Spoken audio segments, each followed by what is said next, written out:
এরা তিন বান্ধবী হেঁটে যাচ্ছে, হঠাৎ একজনের ব্যাগ পড়ে যায় নিচে।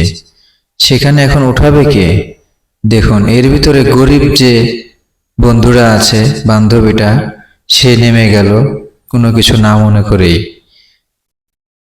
সে ব্যাগটি উঠিয়ে নিয়ে আসছে পানির ভিতরে নেমে। যেহেতু ওরা দুইজনা একটু টাকাওয়ালা, বড় লোক, ইনি হলো গরিব, সেই কারণে সে নোংরাকে নোংরা না মনে করে নেমে গেল। কিন্তু তিনজন তো বান্ধবী, তাই না? এমন কিন্তু আমাদের বন্ধুত্বের ভিতরেও হতে পারে, ছেলেদের ভিতরেও। সে ব্যাগটি উঠিয়ে দিল।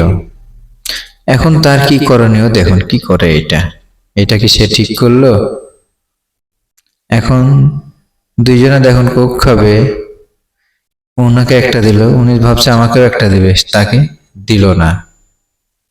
এমন বন্ধুত্ব প্রয়োজন? কখনো না। ইনিও তো টাকাওয়ালা, সে কি করলো? তার ব্যাগ নিচেই ফেলে দিল। তোর ব্যাগ তুই উঠা, তোর খাবার তুই খা, চ বান্ধবী, চলে চলে গেল। কিন্তু এখানে বুঝুন, সব ধনীরা এক হয় না। ভিডিওটি কেমন লাগলো অবশ্যই জানাবেন।